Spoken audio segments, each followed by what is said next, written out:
This is episode 202. Am I enjoying this? This is the tone control, and we promise to only go long a little bit. I'm so sorry. How did we used to do this? We're fine. Yeah. Oh, whoops. Ding. Okay, start the show. That was it. That was the going long. It's Okay. It's because of you. Sorry, not sorry.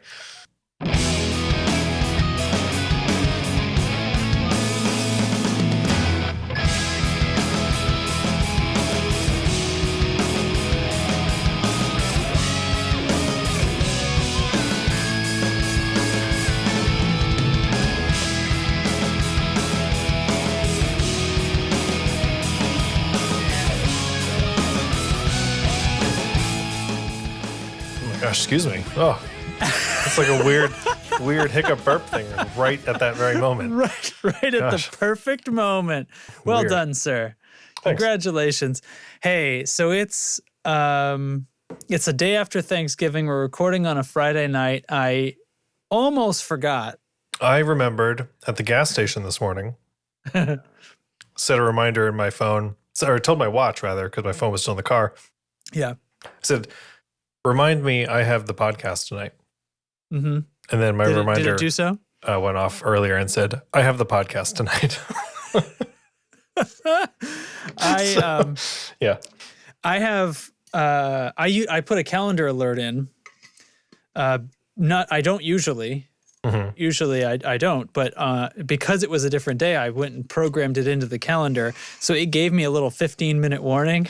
And I was like, sitting on the couch, and I was like, especially because I had just, we'd been just going and doing stuff, and I had like planned to get on a FaceTime with my folks, and I was going to help Marielle with this thing that she's getting going for her class at school. She's created this presentation that's sort of a game, and there's interaction and stuff like that. And she basically wanted us to play test it with her. Cool. And I was like, yeah, let's do it tonight. And I got them on, and then I was like, oh my God, we have the podcast tonight. Can we push it like an hour and a half? And she was like, are you sure? Because you guys have been going late. And I was like, well, we specifically talked about how we've been going too long on the podcast. So we're going to try to not do that. But here we are. We're recording the tone control. This is going to be great. I'm excited. It's the day after Thanksgiving. What we do on the day after Thanksgiving is our tradition is that we go get our Christmas tree, and then usually everything's up everything except the outside stuff is up right now. So that's what we did today. We went out early. We got a Christmas tree, came home. Fun. We bummed around the house for a while, and then in the evening, because one must decorate for Christmas when it's dusk, apparently. Ask Marielle. I mean, obviously. I think it's so that the lights have greater effect. Yeah, I guess so. So that was the deal, and that's all together. And then conveniently, we were all done by the time my phone alert went off and said, "Get your ass to the studio." Oh, I wish I hadn't have done that. I immediately want that back. We're doing the Christmas decorating this weekend, I think. Yeah. But the outdoor stuff you have to do during the day, right? That's also the rule. Because for one, it would be absolutely awful to do that at night. It's a little cold and windy today too, so it would be a bitch. Maybe for not. Sure. Were you telling me what you'd done today? I think I just asked I wasn't. you that. I was saying that maybe the rest of this weekend we're going to be doing the Christmas decorating and stuff. This year we got a real fake tree, a real fake doors. Real fake tree. Explain that to me. So we got a pretty nice artificial tree this year, as opposed to prior to this house we had apartments and things, so we never had a real full size tree. Yeah. We had a small half size tabletop thing that worked out pretty well, all things considered. But we were kind of feeling like, we've been in this house for a while, we're gonna be in the house for a while, so let's get something kind of nice. And Beth doesn't really want to, I guess, deal with going to get a living tree. Which is fine with me, and the convenience of the artificial thing. Like, I don't care a ton about the tradition of going to get the real live one and stuff like that. I'm kind of over it. Even when I was a kid, we had real trees, but we would just go to like the place that had them in town, right? We wouldn't go into the woods and cut it down Home and Depot stuff. or something. Yeah. So it's not like that is not a part of Christmas time tradition that matters to me. So anyway, it's in the box either, in the living room. But I'm not the only one in the house. That's all. Yeah.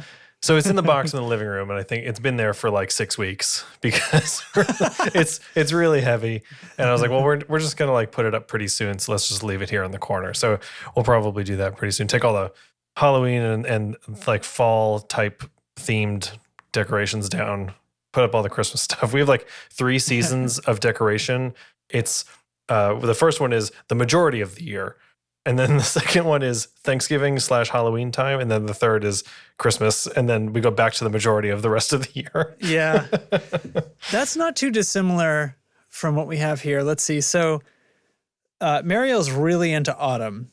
So autumn and Thanksgiving, it's a whole thing. Like kind of Halloween, like the whole like fall time kind of has its set of decorations. And some of them are kind of Thanksgiving-y, but really everything's just, it's fall, you know. I love fall most of all. She's got things that like say that on it. It's like fall, y'all, of course. Exactly, that sort of stuff. Yeah. But pumpkins, you know. There's some springtime sort of general decorations besides that. And then, of course, then there's Christmas. So I guess, that's pretty much the pattern. Yeah. That's the pattern. We have like which wreath is on the front door, right? Is it the orange one? Is it the garland one? Or is it just like the generic like flowers one that gets you through spring, summer? Right. Exactly. Yeah. That's exactly what it is. Yeah. So I have to put now I've got to take the boxes back downstairs. This is all that's left. But it's fine. It's fine. The living tree is a pain. We go to a farm place, so it's not like we're trekking through the woods, but they have, and I cut it and carry it over, and they bale it for me and stuff, and then I tie it down. And we get one that's small enough that I can actually fold down a seat in the car next to Aria and put it in the car. I actually didn't even strap it to the roof. Perfect. Because I don't want it taking up my whole life. Well, we're looking at artificial trees, and they come pre-lit, which is nice too. Yeah. And they have like the base all installed and everything. So like they are surprisingly expensive. Good artificial trees. And it was just one of those like, well, this is just how much this costs, I guess. And I have to get used to that. And it took me a long time to get used to it, and I was not really into it. But we found a good deal. Beth had some coupon. We saved a bunch of money, as compared to like other times of year and stuff. So it'll be nice. Isn't something we'll you have get it forever. Every year. Yeah. Yeah. Yeah. And what does a Christmas tree cost? Like $50? I mean. Yeah. So today at this particular farm, 45. There are some where it's different depending on, like they tag them depending on like sort of how big or how nice or what species they are. This place was just like anything you want, $45 including tax. That was just kind of simplifies. But I've seen them range from in the low 30s to like over 100 for like a really big one. But that's like, I mean, you're talking about room-sized trees. Of course. Like some of my cousins when we were kids, I remember they would always have this tree that you needed like an 18-foot A-frame ladder to light. Wow. Because they would, and they would get it from their property. They had like a bunch of, they would go into the woods and like, I don't even know how they carried it back, frankly, but it's, and that's like, they were the type of people, they would watch all the Christmas thing. Oh, let's watch Charlie Brown. You know what I mean? Yeah. And I don't go that far. Marielle is sort of in charge of what our things are, We're like way off topic, I guess. I am like a real sucker for holiday time vibes. Like I don't always go out of my way to make it happen, but at some point it just ends up happening, right? Yeah. It's like a combination of things. It's like the weather, school winding down, work is winding down for the year, people are taking vacations and stuff. So it's just like the whole vibe like just suddenly comes one day, and I'm like, this is great. I love it. It's like we're wrapping up the year. It's a time to kind of just like take a fucking minute. Right? And like it can also be a very hectic time of year, but I think like as hectic as it can be, I also have a lot more downtime. And I cherish it. Yeah. So it's just like I usually take the week off between Christmas and New Year's and stuff, and this year I'm doing that as well, and I'm thankfully in between terms at school, so I have no commitments. It's going to be great. So anyway. Yeah. So, well, whatever. I mean, this is fine. That we're only going to have like one more episode before we take the tone controls kind of off time to do the the nonsense. Yeah, we do our end of year nonsense episode. Do we get 2 more? We have let's see, there will be the one on the 9th, and the 23rd would be the next record night. So yeah, that would be the one. That would be the one. Okay. So for any new listeners, every year, kind of at the end of the year, to give ourselves and everyone else a Christmas break, Christmas/New Year's break, we do an episode that's pure bullshit. And it is all the stuff from the past year that wasn't in the show, the nonsense after we stopped recording. Well, apparently we're still recording, but after the episode proper has ended. Yeah.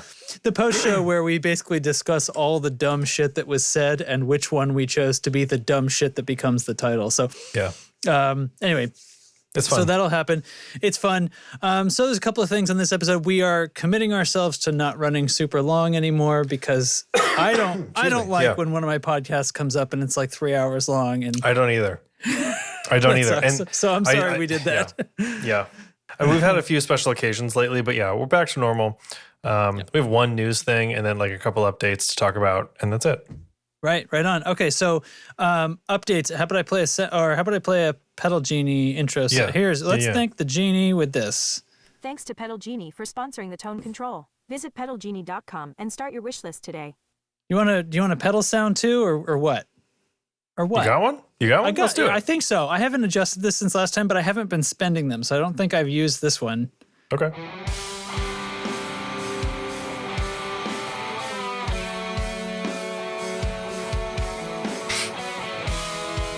No idea.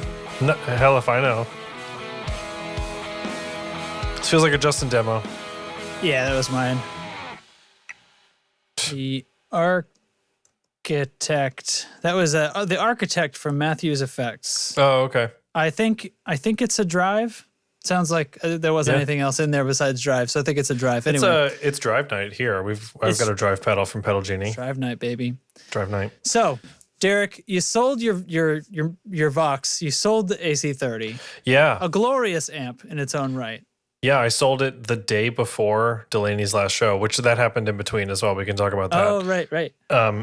Yeah, I messaged our local music shop, the Manchester Music Mill. They do a load of business online now. So like if you've seen them on the homepage of Reverb, like it's the very same.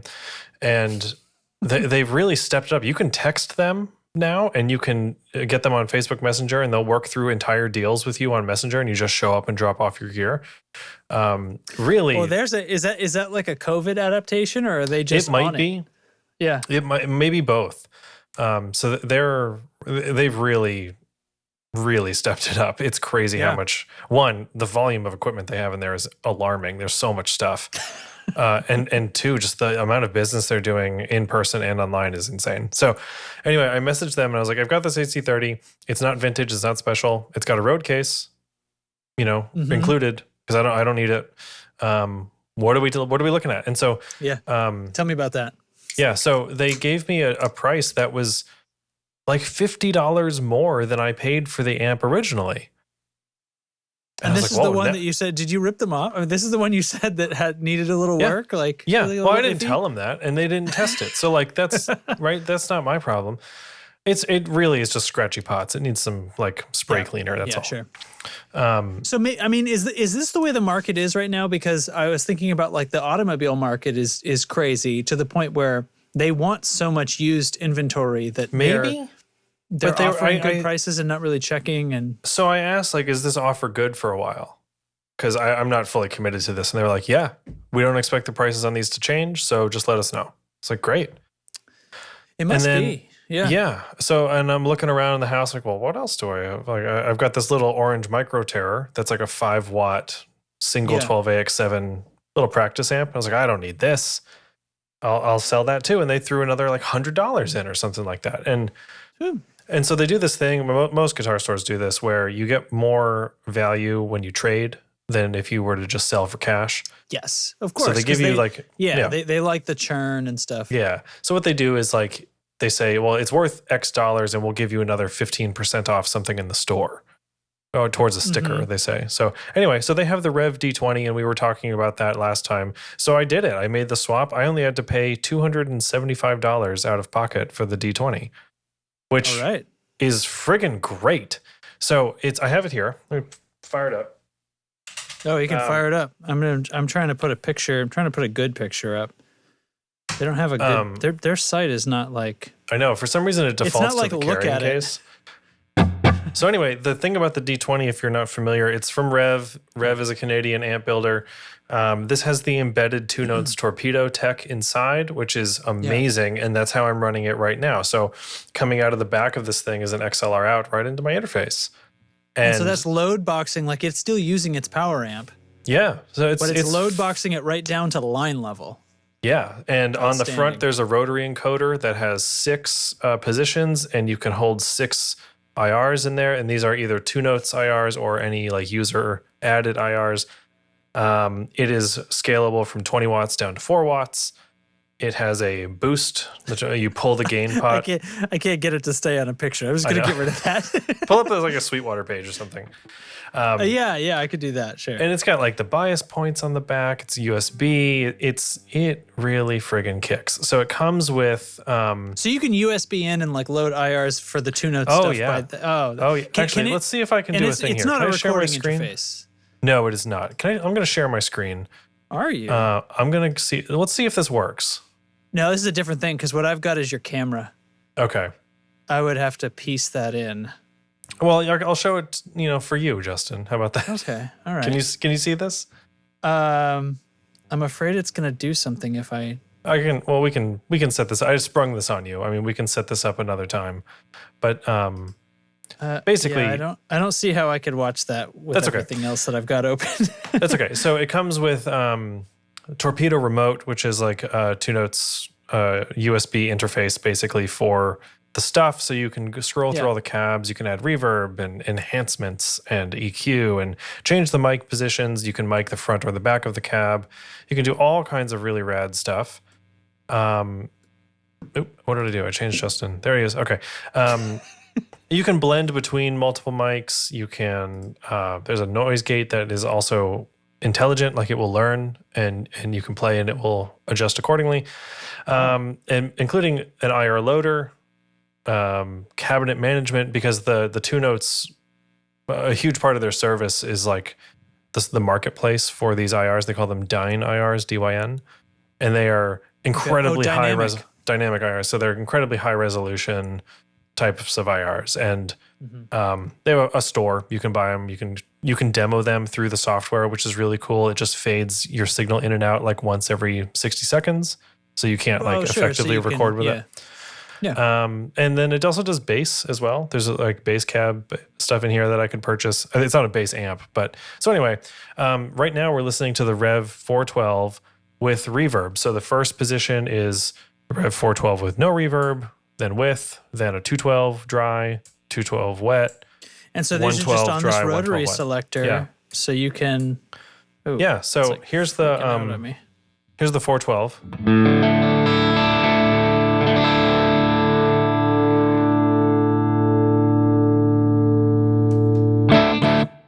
Very light reverb. And this is with the boost engaged. So on the gain control, you can pull that pot out and it's a pull boost. So I'll push it back in. Oh, nice. So it's a very just tune up. This guitar's been in my cold office all day. We'll boost it. Listen up for jazz. Cool, right? Really cool. So I'm going to switch over to the... I mean, this is such versatility and such usefulness. And check this out. Now I'm playing a 112. Just like that. I'm going to switch over to a 212.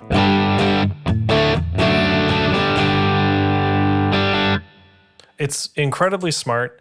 I can go right into my FRFR cab with this. I can go into a traditional speaker cabinet with this. The Helix, obviously, because that's what's happening right now. No, I'm going, the Helix is not in the room. Oh, sorry. The Helix is not even in it because you're going right into your interface. I'm going straight in. This is all rev. All rev, baby. But you could go into the Helix. I could, yeah. And I could do 4-cable method with the Helix and use the Helix preamps to replace the preamp in this thing, which like have an effects loop? Yep. So you could use Helix effects inside it and still be in it. Yeah. Wait, okay. Hold on, wait.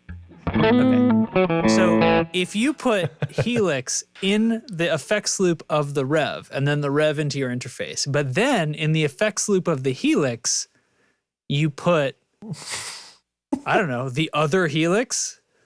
A bunch of pedals or something? Yeah. Like anything? Yeah, like anything. There's 4 effects loops on Helix. No, a literal orange. Just a piece of fruit with like 2 1/4-inch cables sticking. It's not working. Sounds like shit. It's like a potato alarm clock, you know? Whose idea was this? I gotta write to Dear the Tone Control. Dear Mr. You. Rev. Yeah. This is a stupid idea. Way up. This is all amp drive you're hearing.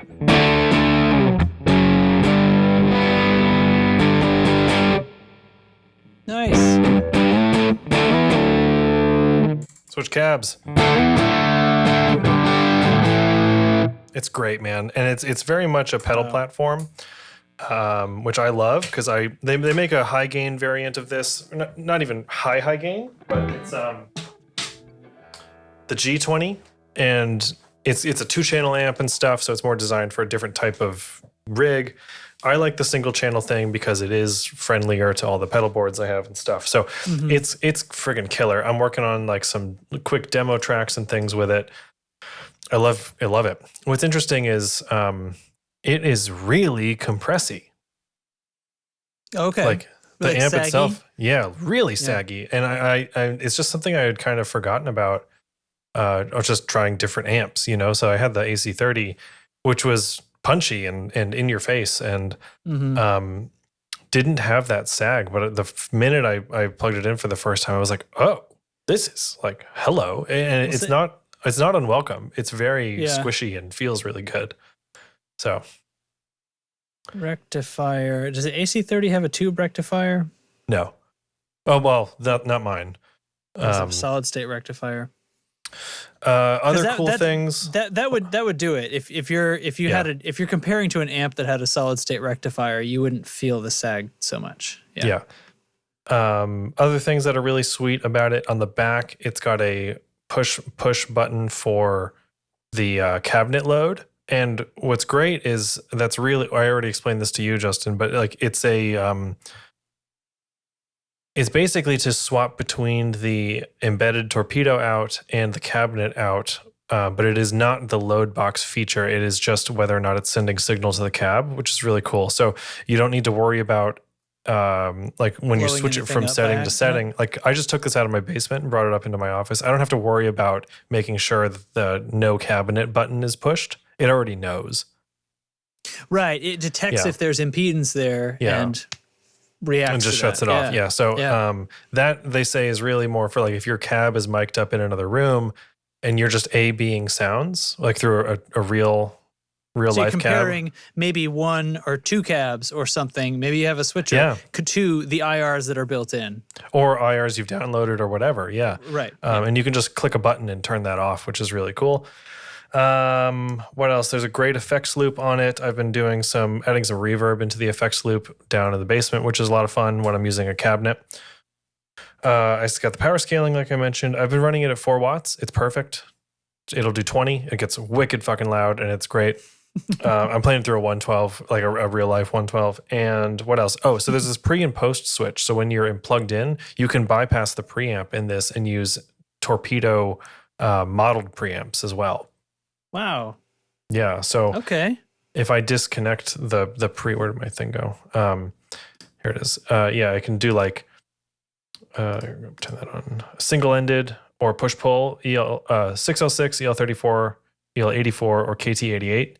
And you can switch those between pentode and triode. And then there's like volume, contour, and depth controls. Wow. It's awesome. It is so awesome. And it sounds really great. Like just on its own, it sounds really lush and it is crisp and clean. And it's got that 6v6 thing that I haven't had in many years. So it is truly a pedal platform. I really dig it. So when we do the Pedal Genie thing, I'll be playing this here tonight. So we'll do that. Super. I guess what else? That's really the big thing. That's the one. And what's awesome too is like it's small. I have carried this to every room in my house a few times already. I've had it for a week or so, and I want to play in the basement. Grab it. It's like a lunchbox. It doesn't weigh as much as my pedal board, right? Right, and you can literally like carry it in and plug headphones in. Oh yeah, there's a headphone out on the front. Because that's the thing. Just to, and not that that was a secret, but to remind, like that's why we're talking about how light the sucker is. So yeah, a little lunchbox head. It's cool. It's a great buy. If you're looking for something kind of hybrid like that, I cannot recommend it enough. Great. Well, onward. Mm-hmm. Next news.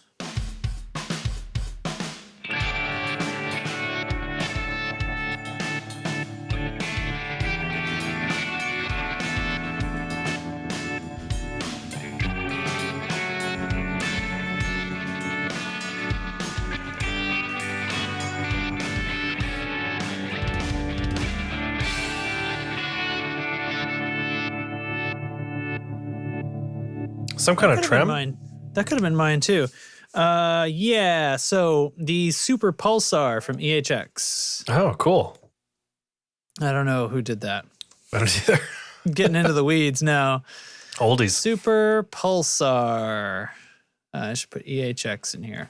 EHX, all right. So next up on the list, Fender Acoustasonic Telecaster made in Mexico. I thought we'd already talked about the Acoustasonic. We talked about the originals. Now we're going to talk about the not originals. Whoops. There we go. Now we're talking about the made in Mexico version, mostly because player Telecaster. Yeah, everybody's talking about it. And my first bullet point here says this is probably the one you want. Is this it? Have we found the formula where the Acoustasonic works? If you're thinking about getting an Acoustasonic, but that you found them prohibitively expensive, this is exactly why. Like, this is the one, you know? So we're knocking the price down to about $1,200. Yeah, USD. so it's $800 off the American-made one.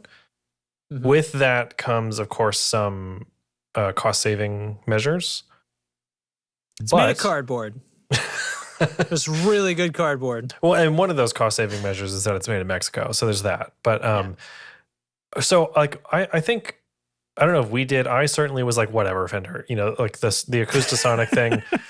Like they're silly looking. They're silly looking, and it's like, well, it doesn't sound like either an electric or an acoustic, and you know, you can't really. What's the difference between these two pictures? Oh, it's angled a little. Oh, it's just show the arm bevel, I guess. Yes, that's fantastic. Sorry, go on. It's like the dream of having one guitar to do it all is like, I guess what people are after still, but it's just not that practical. So anyway, this is one of those solutions in search of a problem, maybe.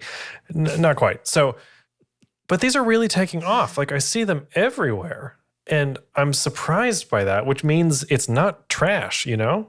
Yeah. So is it a duck situation though? Like, is it not good at either because it's trying to be both, or is it really more one? But I think it's really more a thing that we don't have a category for.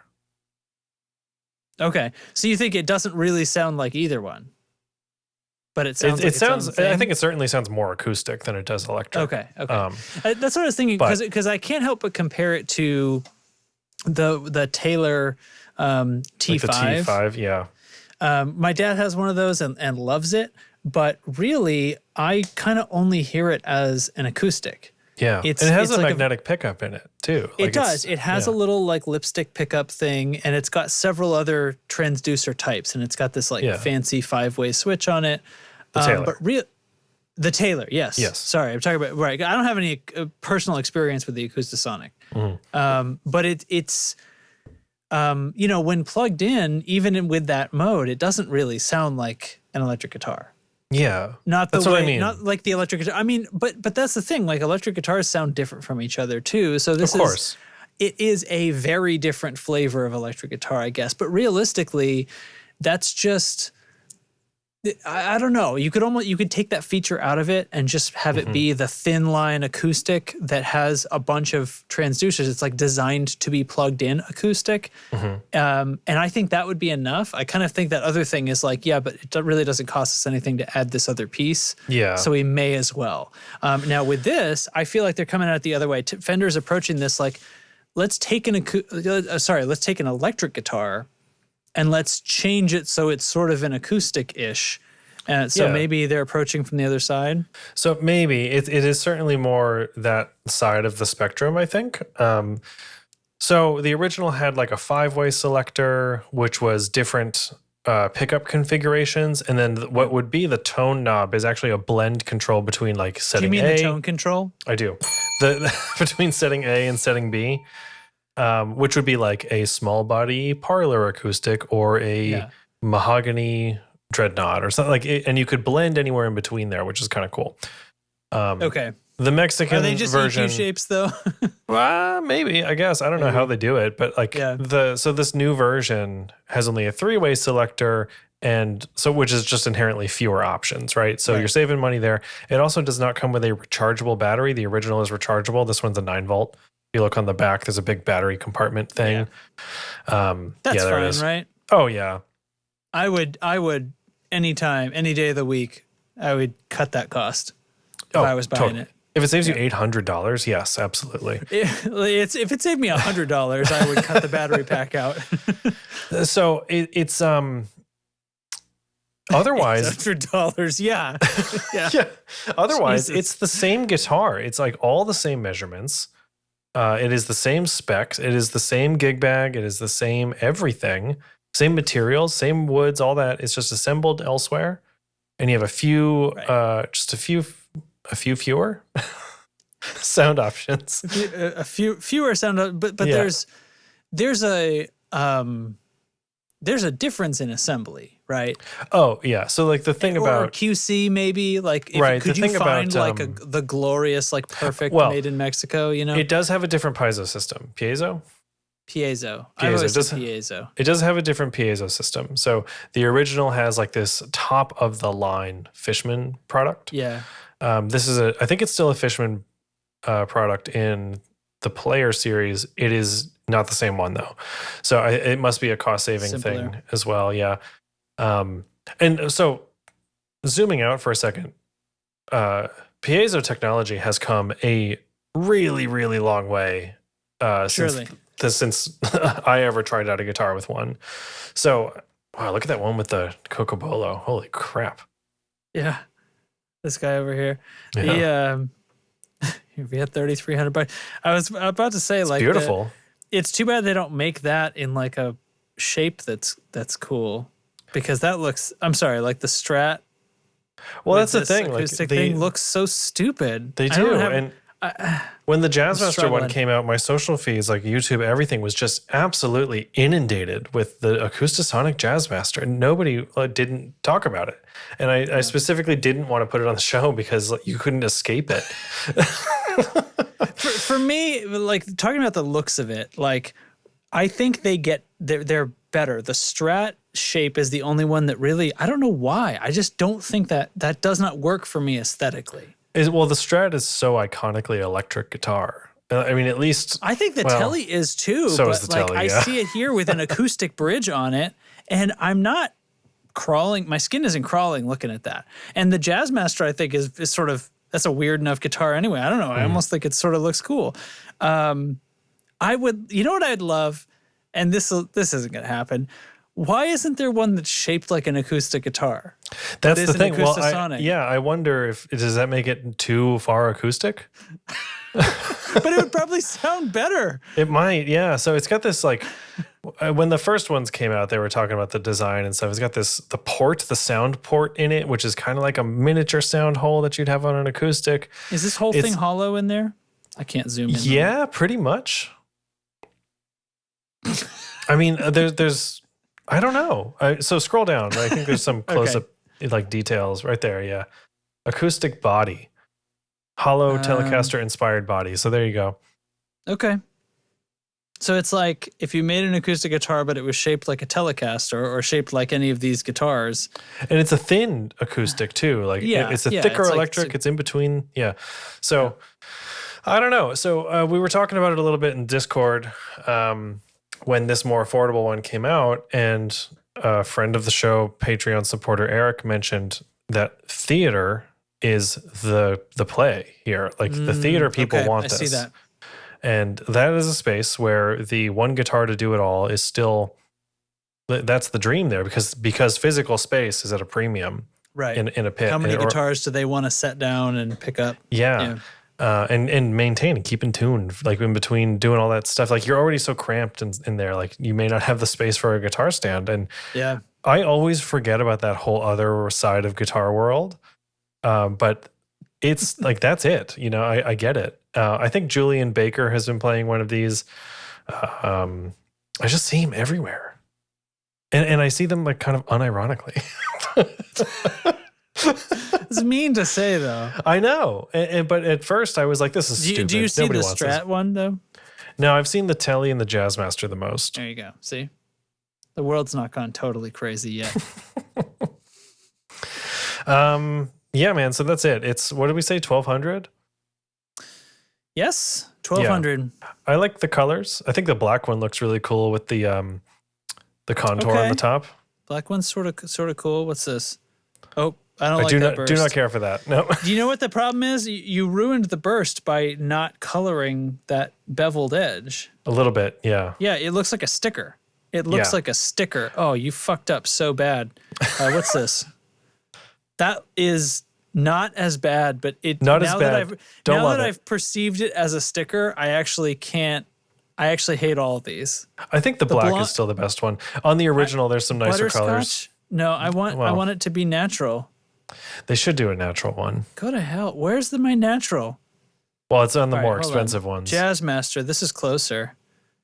This is sort of like, it's like nice. Pickled or something. Natural. What? It says natural.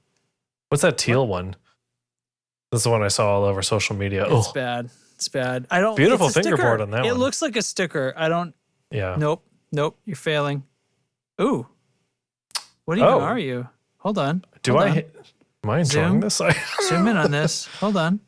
Tungsten, they call it. Look at the knobs. Ooh, it's pretty. It almost, on my screen, it sort of looked like an army green, which was the thing about like camo anything or like army green anything is that it's like sort of intentionally ugly and drab, right? And so from that perspective, I'm like, it's like I don't know, I almost hate it less. I just thought of a funny meme. The blonde again. Did you? Tell me. The picture of the guy wearing in fatigues, like on an Air Force base or something like that, but he's got a high vis jacket on. And the caption is like, does this guy want to be seen or not? Okay. On that, let's we're done, right? We're done with we're done. Acoustasonic. How many times are we going to be done with you? I kind of want to play one now just to see what the deal is. Whew. All right. Well, all that brings us to the Pedal Genie, doesn't it? Yeah. Doesn't it? Let's do it. All right. Here comes.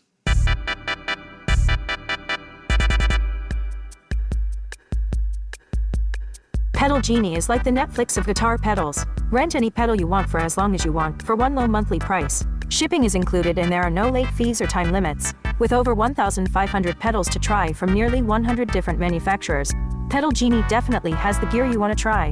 Subscriptions start with Flex at just $19.95 a month.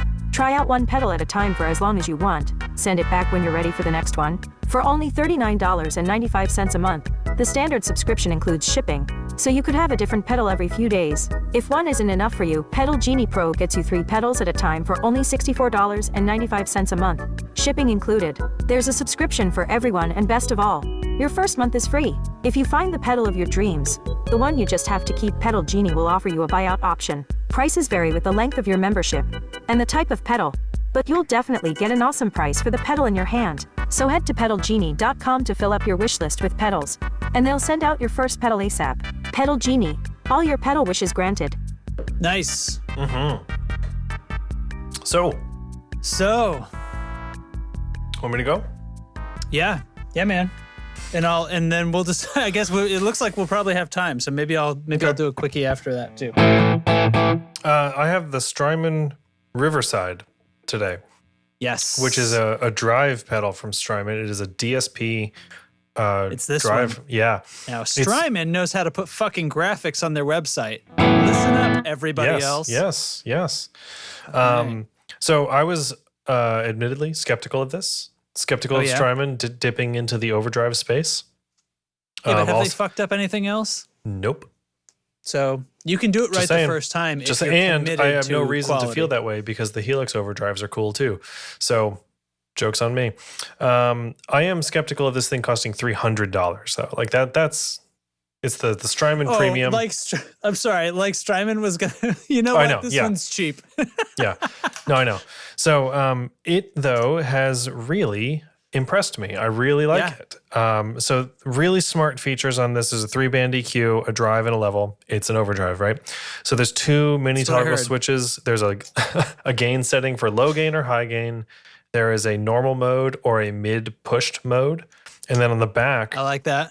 There's a presence switch that you can go like low, neutral, or high presence, as well as a favorite switch. So you can have 2 overdrive sounds in this thing, no problem. And they're just right there. They're not presents types of overdrive, but you can have one low gain and then one high gain. Yeah, so you can have one preset sort of thing. Yeah. Yeah, so you've got whatever the knobs are currently set to and then one favorite. So it's cool. You could have your normal drive sound as well as the favorite mode could be like a solo boost. Mm-hmm. What's also, speaking of solo boost, on the back, most Strymon pedals have 4 ins and outs on the back. This one is no exception. It's got the input, but it's a drive, so it's not stereo. It's just got a regular out, and the other 2 jacks are for a boost and an expression. So you can volume pedal this thing with an expression attached. You can do all kinds of stuff. Oh, okay. Including the boost thing. There is a secondary function in most Strymon pedals where you push both foot switches and you get some extra parameters. Yeah. You can connect a single foot switch, like favorite switch type of thing, just as a sheer level boost. So you can have a solo boost, a favorite setting, and the regular bypass setting. And it must be somewhere in between because it would have to be, I mean, there would be no point to that unless it was different than putting it directly in front of it. Yeah, so it's changing must be within the circuit. It's turning the level knob essentially. No, but you're saying like, are you saying you're inserting a boost pedal? No, you're inserting a switch. Oh, like, it's just a toggle switch. Yeah, I understand now. Sorry. So anyway, this is my tone here. Take this down a little bit. Okay, EQ. That's we'll call that clean. It is clean, ladies and gentlemen. So this is with in normal mode and the low gain mode. EQ is all at noon.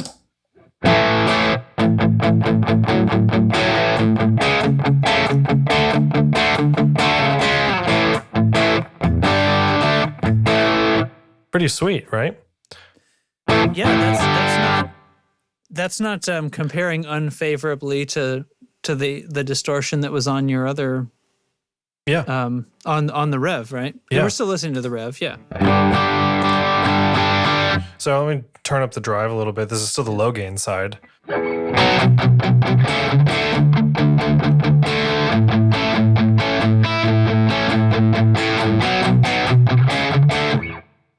mean, it sounds good. I'll push the mids. Stays tight. Yeah.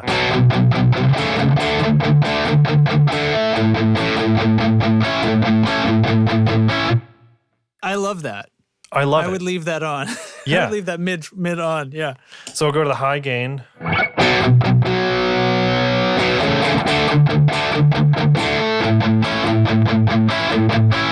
And then high gain plus mids.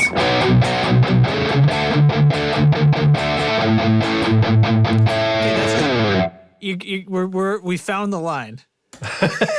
Yeah. We found the line where it's starting. Well, okay. It's getting a little depending intense, on where you were putting this, maybe that would still fit. But yeah. And what's cool is the favorite mode just kind of saves the settings of all the knobs. So you can have a different EQ, you can have different levels and all that stuff. So all the switches and everything. Yeah, so this is a favorite that I dialed in earlier.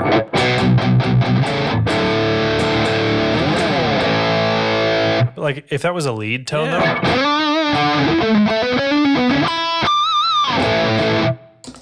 I think it's great.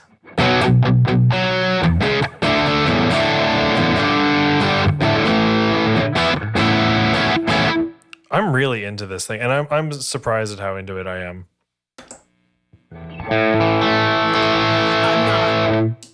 I'm not surprised. You're surprised that I'm into it or that it's good? No, I'm not surprised that it's good. I don't, like, if Strymon makes something, I don't expect it that's well, now they've found the thing they're bad at. Well, that's not what I was expecting. Like they do everything so well, and it was just like, ooh, you're touching into overdrive, right? Such a space where like sort of the organicness of everything is so coveted, right? Like it seemed kind of a little not untouchable, but it was like, ooh, Strymon's like dipping out of their lane a little bit here, moving away from modulations and time-based things.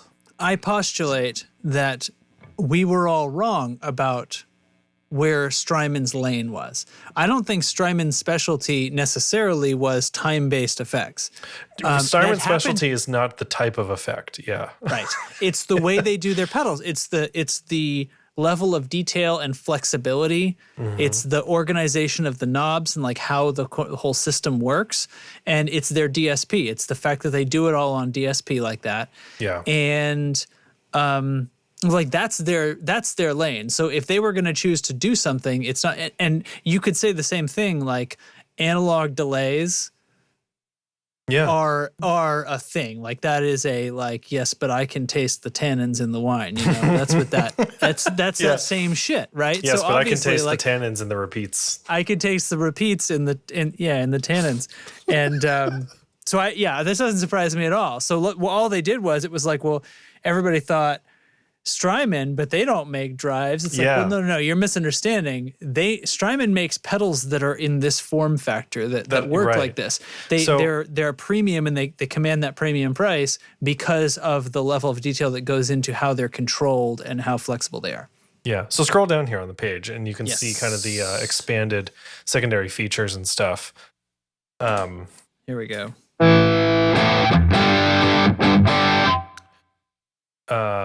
Keep going. Infinite sweet spot. Where's the little? There's like a diagram. There we go. We're getting so noise reduction and boost level. Right. Oh, so I should also mention noise reduction. Should also mention the presence control is currently flat.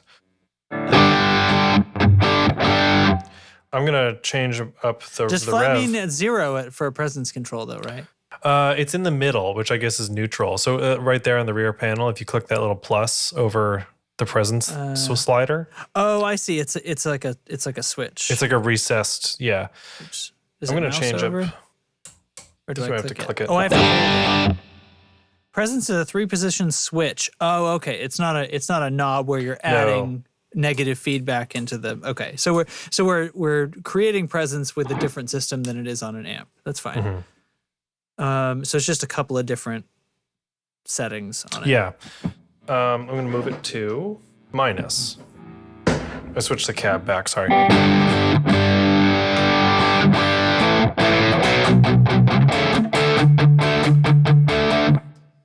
So with minus, we get controlled top end. So basically, it's less. It's like if we're imagining this as a presence knob, we've turned it down a bit. Yeah, no, where this is presence in the plus position.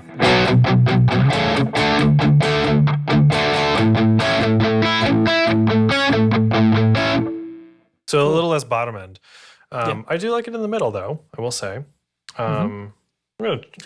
That's one of those things that you'd move around depending on your amp and your cab. Oh, absolutely. Speaking of which, let's change the drive settings and the cab. So the pedal has not changed at all here. Right. Okay, so now I want to pull that mid switch back and maybe turn the presence up. Yeah. Oh, well, let's just bump the EQ a little.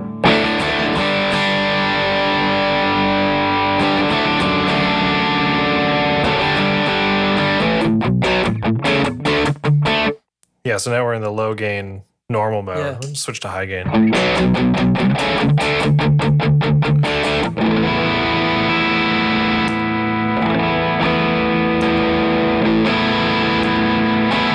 Anyway, I think this is a keeper.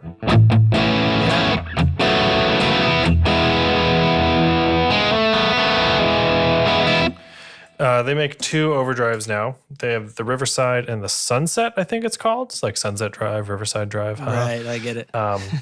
Anyway, I'm not going to buy this pedal, but it is on a short list for sure. Like this is, if somebody asks me, hey, do you know anything about the Strymon drives? What's an amazing, versatile drive? Yeah.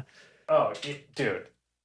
Like it's sort of like that what can't it do category, you know? And especially if you're going in adding the question would be high gain. Like can it I mean, I guess it has the high gain switch, and I have the drive knob up like 2 o'clock. So it can't do like super tight high gain, but like right. You're not gonna go playing like modern metal with it. No. But it's that's distortion territory. Like that's in the modern modern rock tones category. Sure. So yeah, it's a good one. It's $300, but you do get a lot of feature with that. So and expandability with those switches and things too. I mean, and it's a rad color. That. It's like this sweet gold. I dig it. Yeah, you could definitely take the place of like 3 or 4 pedals with that, if you wanted to. Yeah, you could. You could. Pretty good. All right, so I'm really looking forward to doing the demo for that one. Well, I'll do one soon. I'll do a live stream soon. Right on. All right, so here's what I've got. Oh, actually, so a little story time. I got. Oh yeah. I described this in Discord, but to catch up anyone who isn't in Discord. So last episode I had the kinetic Super Bowl modulated delay craziness. It was had all the filters and stuff. Yeah, unimaginable. And so anyway, so I sent that back. I get an email from Pedal Genie that they send you an email when they're sending you out the next thing. So I get my email and it says it's the kinetic Super Bowl. And I was no, sweetie, I just sent that to you. So I'm like, well, this is obvious, whatever. That's funny. A mistake happened. I wonder if it's a mistake in the email or a mistake that they actually sent me the thing. And then the next day, or maybe 2 days later, or so, I don't know, I get another email with a different pedal in it. I'm like, oh, okay. So it was an email problem. It was an email. They just sent me the wrong email. But then 2 boxes show up. So now I want to know, like, dear Genie, have you upped me? Am I on 2 pedals out at a time? 2 pedals a now? month, yeah. One of them is the Super Bowl. So they definitely just sent that shit right back to me. God. But I also have this guy, the Subspace Intergalactic Driver from Hampstead Soundworks. Cool. And I just opened this right before. I wasn't, like I said, I forgot that I was on a podcast until like an hour ago. So let's see. I need to probably turn on an amp here. Let's turn on Hampstead since it's a drive. Let's turn on the angle. I want to clean that, don't I? That's pretty clean. Tone. Pretty clean. Yeah, that's pretty clean. All right, fuck it. Right? Hey, I don't want to alarm anybody, but there is a B-stock version available for Black Friday. Just saying. It says it's on sale. 25% off. 25% off. All right, anyway. so what do we got here? We've got a drive pedal. So you're seeing what I'm seeing. Tone, bass, and treble. So we've got a tone control and a dual band EQ, so that'll be interesting. Then we've got gain, parallel, and level, which makes me think that it has a mix knob. I think that's what it's parallel sounding like to me. And then we've got C, 1, 2, and 3, EQ pre and post, or just in the middle. I don't know what that means. And then we've got X, 1, 2, and 5. Whoa. So can't wait to find out what those. Maybe I'll just read slightly. Yeah, I was gonna say what's going on here. So the parallel of a dry control, subsystem. You're taken on a journey. This is a lot of flavor text. Flavor text is what I would say if this was a game I was reading. Oh, hold on. Hold on. I'm seeing this pictured with basses a lot. Oh, am I about to fuck up by plugging the guitar into it? I just tuned this guitar. Hold on. It says when used with guitars, it opens up a whole range of alternative and inspiring drive sounds. Okay. When used with a bass, it offers more than you could believe was possible. It is called Subspace. Maybe I misunderstood, and it's a bass intergalactic driver. Well, it says like with a guitar, it does this. So, all right. So we don't have a lot of gain going on here. I've just nooned everything. Except the level, which I needed more of.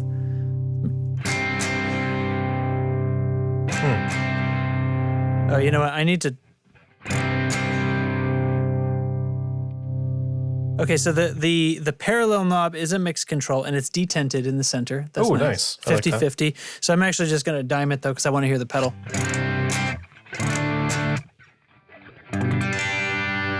It says here plus or minus 18 dB of treble and bass boost or cut.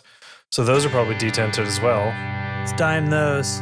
Yeah, they are. They are detented. Some of the other ones aren't. So this is Scoopy mode. Oh. What have you done? So that's the EQ switch. When it's in the middle... Yeah. Do you know what? I think when it's in the middle, I think I'm only hearing the EQ. Oh. I think I've taken the boost out of it. So then I can put it in pre or post. So I'm probably putting the EQ pre or post. So let's see here we the go. I got a EQ back manual. up. Okay. Because when I click this over to pre, so now I have some. Yeah. I was wondering where the gain was on this sucker. Okay. The parallel what do you knob got? here. The input signal is split by a buffer going into subspace. Unlike a blend control, 100% goes to the EQ and drive circuit, and 100% goes to the parallel control. This is your pure signal unaffected by the input pad switch or any other circuitry.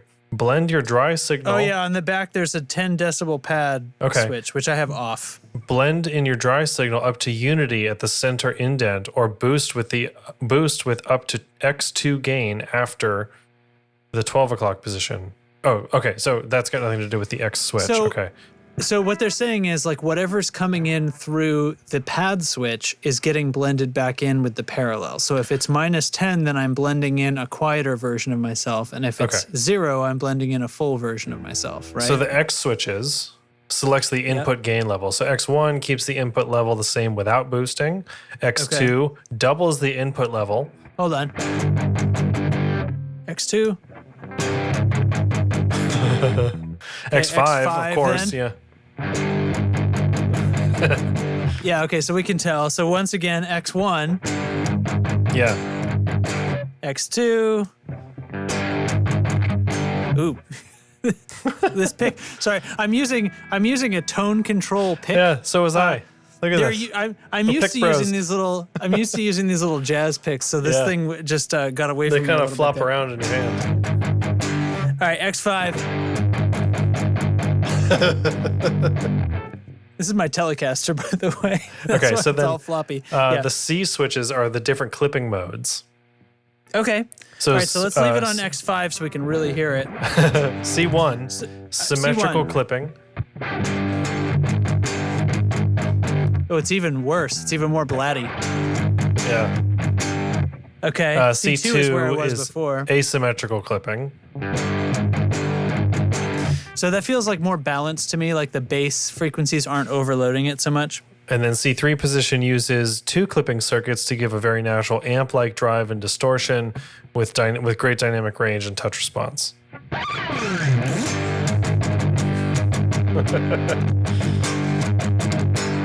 Okay, that feels okay. I don't hate that. That feels saggier to me. I feel like I had a little bit of that, you know? EQ switch in the middle puts subspace. So if it's in the middle, that EQ position, put subspace in a clean boost mode, bypassing tone, gain, and the clipping controls. Oh, I had bypassed the tone. No wonder I couldn't tell what was going on. All right. The post mode places the EQ circuit after the drive circuit. Okay. And then the pre does the same thing, but pre. With the EQ before. Yeah. So pre is what we were listening to before. So in post. So we have a lot of gain. Let's bring the...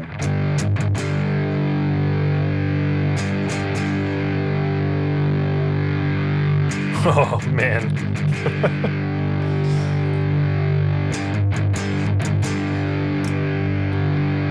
And to get that clipping stage back down. X2.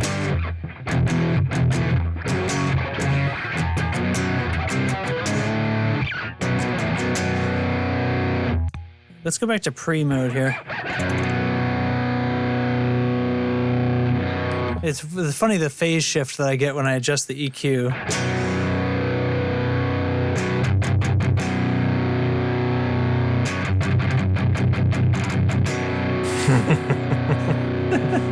Oh, so the manual comes with a bunch of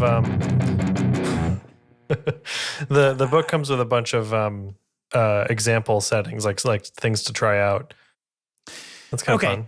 I think I get what's going on here. I don't know. I wonder, should I play the bass through it? I don't think this is amazing on guitar. I think it's okay. And I get like what's going on here in the different ways that you can shape it. I actually don't like the EQ in post, but that might just be this guitar. It just feels like the distortion itself got too flubby, and then the post EQ wasn't able to fix that for me. I think it's like a guitar pedal that was like designed with bass sensibility. Mind. Yeah. Yeah. I think or the other way using around. this more subtly would probably be better. I'm I trying to really hear it, but I bet it's cool to like really fatten up some rhythm tones and stuff. Like not go like with the big like gain maxed out and stuff, but yeah, cool. It's a big heavy case. It's a big heavy steel thing. Hampstead makes some great gear just across the board. They also make some really nice amps. Mm-hmm. If you want to go looking at their amps sometime, I've heard great things about them. They have a few other pedals as well. They have quite a few now. Comet, Interstellar Driver. Wait, I've had the Interstellar Driver. No, the Comet is the name of the pedal, which is an Interstellar Driver. Like this is the subspace intergalactic driver. I've had a pedal that was called something Interstellar Driver. And are you sure it wasn't this? I don't know. I mean, was it? Was it green? I don't know. Just go up to pedals and select Comet. Oh, right, on the site, of course. Yeah, Wait. Pedals. I don't see. Oh, pedals. Comet. No, this isn't what I had. No. Okay. So something else was called that. Okay. Forget I said anything. I like the look though. I like what they're doing. Yeah. This is cool. It's cool. No, they have the Odyssey intergalactic driver. So there must be a number of intergalactic. Apparently. Yeah.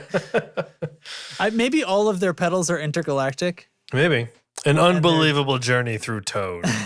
Oh, man. Did you happen to see Walrus Audio's holiday commercial that came out yesterday or today? No. Oh, it's like they're ripping on those like Toyotathon commercials or whatever, where they have like a giant bow on the car, you know? Okay. And then like somebody gifts somebody a car and they're like, oh my God, right? So like the guy gets handed a tiny, like a ring box almost, but instead of a car key inside, it's a guitar pick. And they go out in the driveway and there's a giant bow on the ground, and under the bow is a pedal box. Under the bow is a guitar pedal box. Car-sized bow. Yeah. And then it says like, give the person you love the most the thing they love the most. As well as like the end is like, you can't buy talent, but you can buy tone. Love it.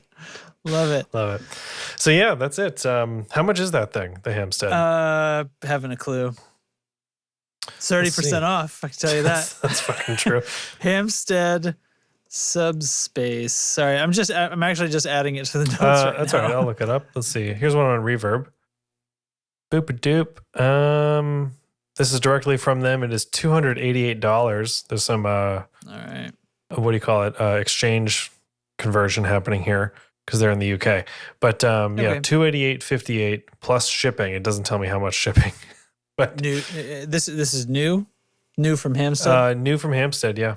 Nice. Nice. Cool. Nifty. Cool, man. Yeah.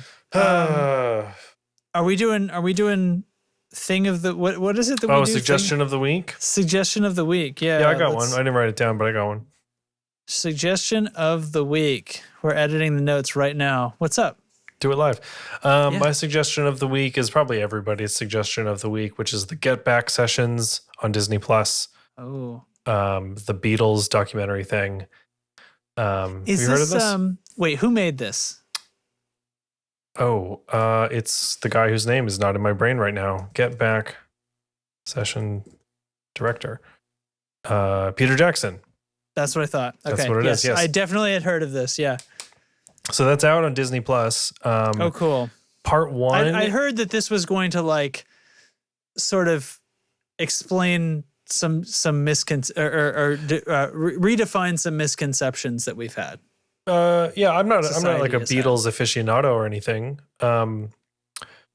So it's 3 parts, I believe, and so part 1 is like feature length. It's 2.5 hours or something, and it's about their writing and recording sessions. Their writing sessions that they called the Get Back sessions, which is when Get Back was written.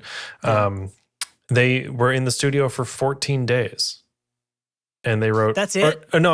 10 days because they had weekends off, and they had to write and produce and all that 14 songs. And perform them because like the intro, they go into all this about how they agreed to not play live anymore at some point and all this. So there's a very quick and dirty history of the Beatles at the beginning. That's like a few minutes. And watching it is all that stuff blows my mind every time because talk about right place, right time, like something like that, like the Beatles invading the US and the explosion and like, how it was handled and how people reacted to it, that'll never happen again. Like it can't, like everything has been done. No, not even close. Not even close. It's amazing. So anyway, I'll be honest, a lot of the documentary is a little uneventful at times because you're just watching them rehearse and you're watching them like ballpark, lyrics. They're just throwing them around and kind of, you'll hear a part that's like, that made it into the final song that I know, but they're not done writing it yet. And so, it's like, no, you fucked that up. You just sang that wrong. Yeah. So it's really interesting to watch how they did it and like how they would just sit in a circle and like play this part back and forth and, like, oh, that lyric's garbage, replace it with this. You should say this. And they're just like shooting it back and forth. It's very interesting. And they kind of run into the things that all bands run into, which is like, you kind of hit a wall with it at some point and you can't think anymore. And so it's cool. I can't believe that 10 days. I haven't finished it. I finished part 1, but I'm looking forward to it. There's going to be 2 other parts. I don't know when they come out. Maybe it's weekly? But what's cool though is it's in 4K Ultra HD, like HDR. So like because it was all shot on film, they can just scan it. Old films. Oh my God, it looks like it was shot yesterday. Wow, it's crazy good. So a Beatles fan or not, I'd recommend checking it out because at some point... Everybody's a Beatles fan. At some point, Paul McCartney just pulls Get Back out of thin fucking air and it's like complete. He's just kind of riffing, trying to come up with new songs as opposed to like digging up old incomplete songs. And it's just like, boom, done. And it's like their next single. Oh, it's crazy. So it's a cool watch. Yeah. That's awesome, man. I'd heard about that kind of from the perspective of, so I don't know if it's like a specific documentary or if it's like kind of the definitive one that existed before this, but I remember watching it, and it goes we go through the whole thing. We have the Pete Best and all the way up through and then they start fighting and stuff like that. And that's sort of the narrative. And there's all these clips of, I think from this session, like that's what I heard is that this was kind of re-edited actual looking back at the original film that was taken. So this is like this stuff, and the thing that we've all seen before is sort of edited to a narrative that they all start hating each other, and here watch John how much they hate each other, be super mean and like shit like that. So that kind of tracks because there's very little narrative in this so far. Okay. Which is kind of what makes it a little dull at times when they're not doing much and they're just sort of talking about how are we realer. Yeah, they're talking about like, well, how are we going to get the 8 tracks in here? Like, no one cares about that really, but they talk a lot about it. We need 8 tracks, God damn it. They do talk a lot about the Benson Echo Rec though, which I think is really funny and really great. New hotness at the time. Yeah, they're like, can we get one of those Benson units? So-and-so had the Stones had one or whatever. But it's cool. It's I still have to finish it, but yeah, just watching them do their thing. The personalities are very interesting. They're kind of not what you expect. Again, like I'm not a deep dive Beatles person. Yeah. So a lot of it's very new to me, but it's cool. Very cool. Rad. Love it. Okay. You can fill in a link here if you want, I guess. Sure. But we don't need to, right? Because it's on Disney Plus. It's on Disney Plus. So if you have Disney Plus, go get it. All right, I'm going to give you 4 choices. Because I started writing some stuff down. I was tired of being the guy who didn't have a fucking suggestion. Okay, 4 choices. Do you want a band, a TV show, a audio tool, or a non-audio activity? I want a band because I don't have time for TV right now. Okay. I don't. I saw my dad yesterday and all he ever asks me is, hey, have you watched whatever? And I'm like, no. Well, for the record, I haven't seen whatever either. Well, it's just the same. Yeah. I know what you mean. Yeah. Okay. No, Dad, I'm doing friggin' term papers. No. Anyway. Okay, so I started pushing the new music mix button on my Apple because I was like, I don't want to just listen to my old library.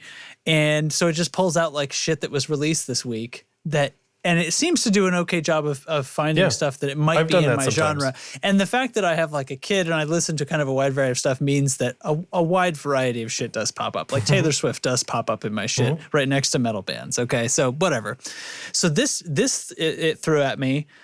Pulled out a single from this band. I shared this in the Discord. I don't know if anybody saw it, but I shared in the Music Share channel, which is something that doesn't happen very often. But anyway, the band is called Can't Swim. Okay. The song I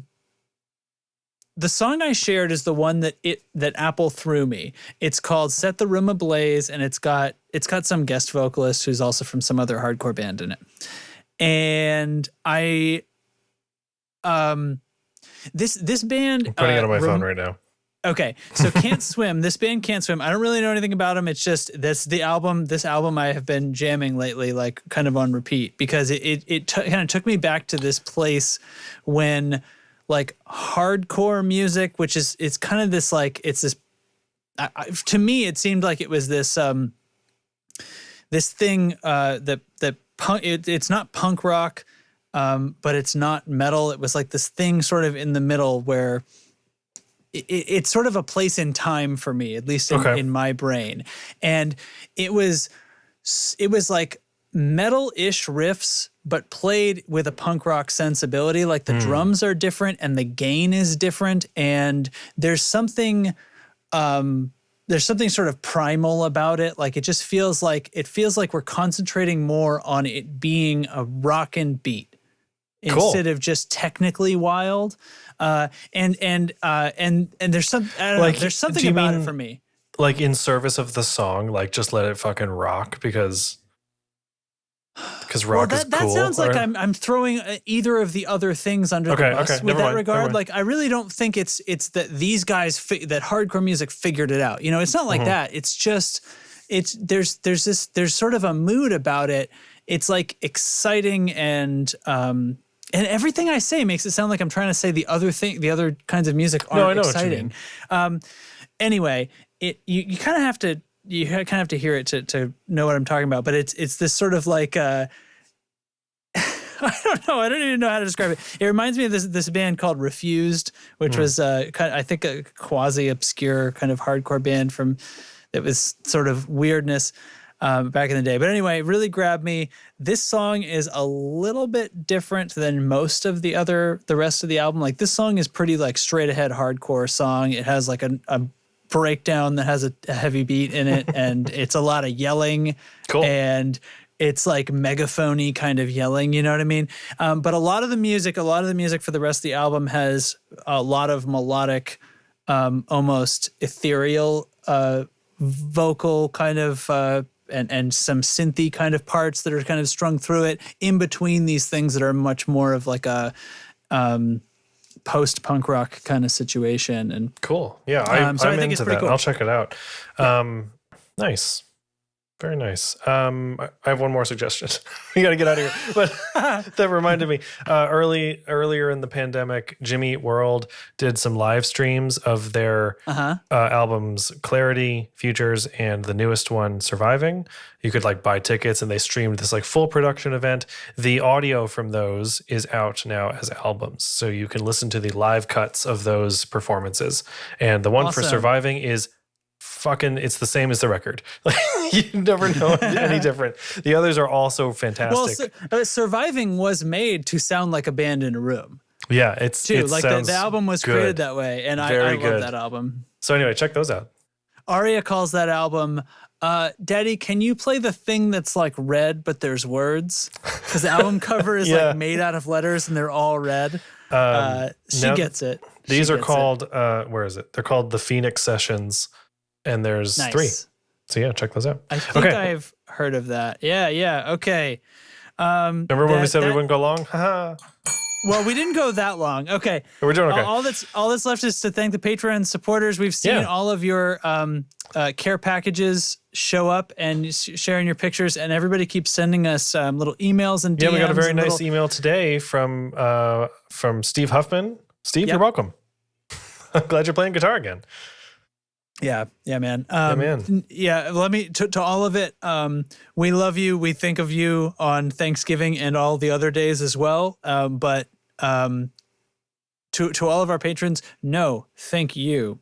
And it's cool. It's cool to see. I like it. I like the little pings and stuff like that. So to join us in Discord, you're going to go to discord.io/tone control, and that'll bring you right here. Easy, quick URL. And you can be, if you want to support the show, you can be a supporter at patreon.com/the tone control, where you can help us make the show for as little as $1 a month. And if you'd like to pony up $2 a month for the show, then you'll be a supporter plus, and that gets you a special role in Discord where you can participate in some things like the show live as we record it, usually on Thursdays, this time on a Friday, and chat with us and stuff like that. Supporters this week, here we go. Wait, I'm going to start playing this thing. Supporters this week are Carson Ricketts, Nick Greenwood, Timmy S., Matthew Fenslaw, Ryzen Wolf, Jamie Evans, Jeffrey Wright, Doug King, Doug Gann, Righteous Ryan Johnson, Steve Huffman, Jonas Sabatini, Eric Garibaldi. Not here with the name change. Not here with the name change this week. Andrew Walsh from Andrew's Alcove, OG friend of the show, Brian Rizzi, Doug Christ of 37FX, Sean Wright of Lollygagger Effects, and Brian Gower and Kyle McIntyre of the Tone Jerks podcast. Thank you all ever so much. And that's it. We'll see you next time. One more real episode of the year. Right. Yeah, then we're going to get into some nonsense. Then we'll be back for 22. Yeah. Weird. Right. Ugh, gosh. See you next time. Bye.